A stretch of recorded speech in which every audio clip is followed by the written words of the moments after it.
We're going to a late showing of Godzilla, a documentary about a lizard king, and I'm late for the door. I love the phrase, when you're in a room with someone that you don't want to be with, I'm late for the door. But this time I actually just probably should have headed out maybe about 15-20 ago. I've got two places. Well, I'm going to one place on the way to another, and then we're going to the movies, and I can't wait to bring you on our date. Sometimes because I hang out with so few people, but the people that I've hung out with I have really strong bonds with. When I disconnect from everybody at once, whoever's left, I'll already have a really close bond with them, but they'll become like the friend by default, or like the best friend by default. Like, I had one of my friends that I'd known for like over a dozen years, and they were just my best friend because I had no other people in my life that were just a friend, a platonic pal. And I can't wait to go see how Godzilla's doing, one of my first favorite monsters because of the Matthew Broderick 90s one. Let's head out. We're making everyone wait on us. Leaving the little ham some treats.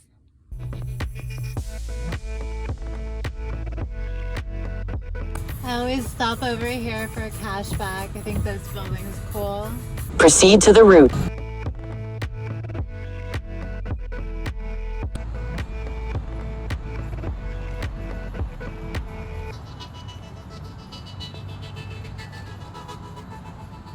The movie starts in 40 minutes. I can't help myself. Then turn left. There's our day vlog, sitting in the car. We're gonna... That's how it works. I was just like, I'm trying to get the AMC. Oh, fuck yeah, this looks so cool.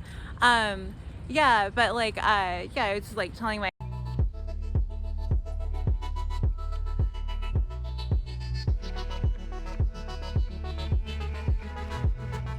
And then like when I actually like fucked off for a couple, perfect timing.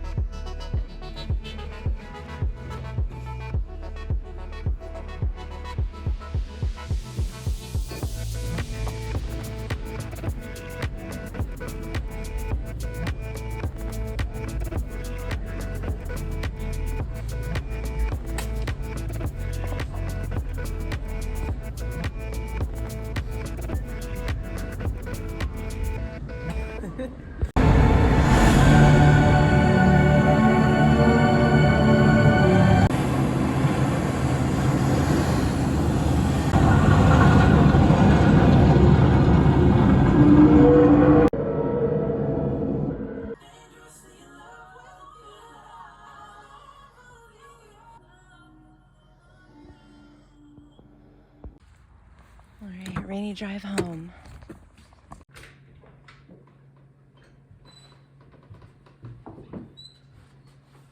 We're home. It's just a little bit past 6 in the morning.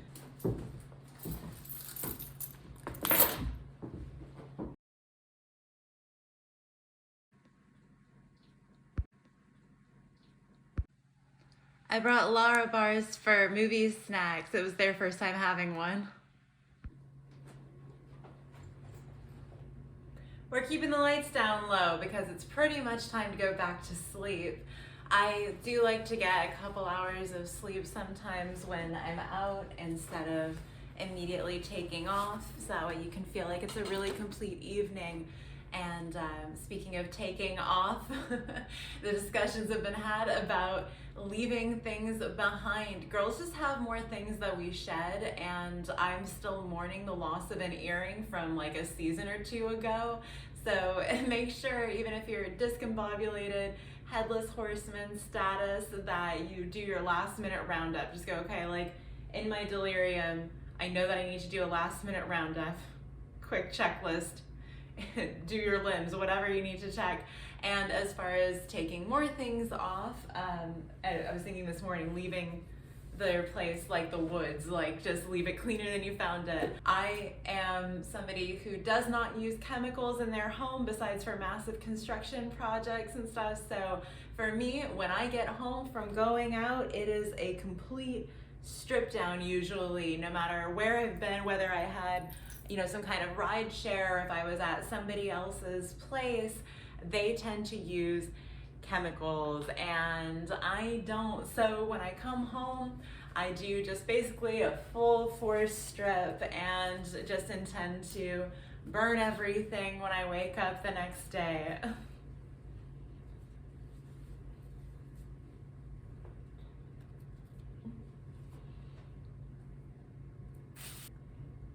We're gonna go use these. It's like notebook paper. I usually prefer the glassware that I have, but sometimes I'm being bad and on the go, and that's easier.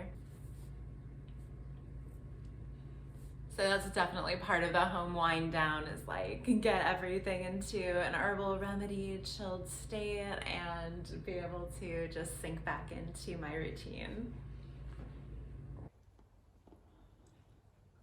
I'm still working on this window. You can see turning off the outside light for the night. I love this kind of coconut yogurt. Having some walnuts. We haven't been alone together in my room for a while. Welcome back. Well, for the first time to this new room. I like to speak like Merlin from Once and Future King, unaware of what's past or future in conversation. And I'm also alone here so much that it's so great to just get out and hang out with somebody that I can really be wild or relax with. And I definitely want to bring anybody in my life that is going to bring me so much pleasure and fun, that kind of paradisical level of relaxing, thinking about rainy Tokyo balconies and sunny Tuscany ones, and just thinking about all the fun that you can have and the calm that everybody needs in their life to just kind of reset. And I especially love these late night rendezvous that I can get up to. There isn't really a too late for me for hanging out, because I am, as I like to say now, a 24 hours person. I am up all night if I need to be for work, and so it's not really impeding my schedule to work with somebody else's. There is a weird sensation, because I've kept my schedule so fluid in my life, that I'm typically more available than other people are, and so I have to make sure that I prioritize everything that I'm doing instead of shifting around their schedule too much. But at the same time, like, there are really fun allowances that I have because of the way that I've structured things, and so it makes it really cool the way that I can just slip into anybody else's schedule and stuff like that. It's really easy to prioritize what I'm doing because I have these projects that will often take several days at a time to complete. So basically, if I'm on day 1, I might want to go out, but on day 3, I'll be like, no, you know what, I really just want to hammer this home. I just want to finish it, and I'll see you on the next night. But I do get to be a lot more lenient with other people's time. I feel like it's a nice trade. Like, if I'm going to be a little bit late somewhere or something like that, it's like at least I'm reliable and I'm available to those that I'd like to be. So this new Godzilla movie was so fucking awesome. I can't believe it. It was so comfortable in those big plush theater seats where you can lift up the armrest, and I hope you've enjoyed some very nice times in those larger theater seats like that. It's really great to be able to recline and just look up at a big radioactive type of dinosaur.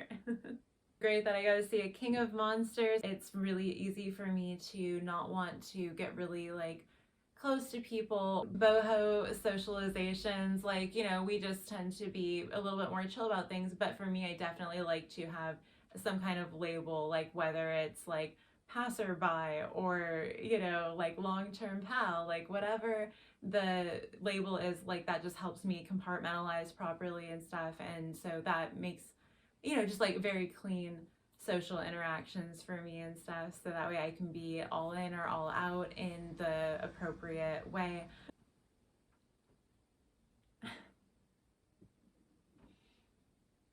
I think it would be really interesting to see how anyone interacts with people, like on the warm up from going as long as I do without seeing people, like especially because I do all these regular stints of not hanging out with people in person at all. And so I just, yeah, I wonder what other people sound like when they're coming out of their like Tom Hanks Castaway film kind of mentality. And I wish there was an outlet down there. Someone will have to install that. It's not going to be me at this point. I'm moving out sooner than later, and I definitely have been, as my chiropractor told me, holding a good amount of stress, being alone so much, and just kind of like assessing each social situation as it comes and having that long period of reflection in between and stuff. And so like it's really fun for me to be around somebody that takes me out of my shell, pushes me past my comfort zone. And then it's always like weird because then I'm like, I want to be pushed, but then like I have to figure out like how to balance that with like what my boundaries are.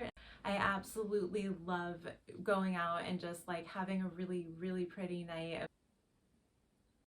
And going to see a horror movie in rainy fall nights. There's something very magical about sneaking out in fall, and I want to make any moment that I can as relaxing and magical for the person that I'm with and try to have the healthiest relationships. It's so important to me to make sure that the air is always cleared with somebody and that there's full transparency of all things and as much balance as possible for all parties. Let's see, what else? What are some other really important factors to me? Yeah, just kind of everybody being on the same page and stuff, that are emotionally open and also have a lot in verbal exchange. I figure this way, no matter how many times I see anyone for a fun event, or, you know, certainly they're not all winners and that sort of thing, but you and I can have a really fun relationship that gets to go on all of these cool dates and can be more long term no matter what I do with anybody else. And I'm just so happy to share an evening like this with you. Thank you so much. I hope you'll comment, like, and subscribe for more healthy and alternative dates, bohemian living, holistic, gothic, and all things dark romantic that I feel like introducing to our relationship. Thank you so much for going on this date with me. You're amazing. I can't wait to play with you again.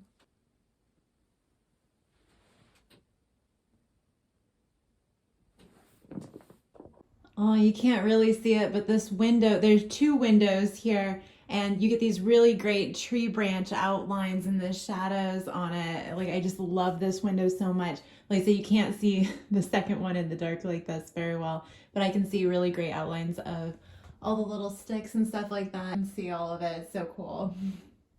You just have to go for it. Wow, it's a castle. Look, this is so good.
thank you for a marvelous time.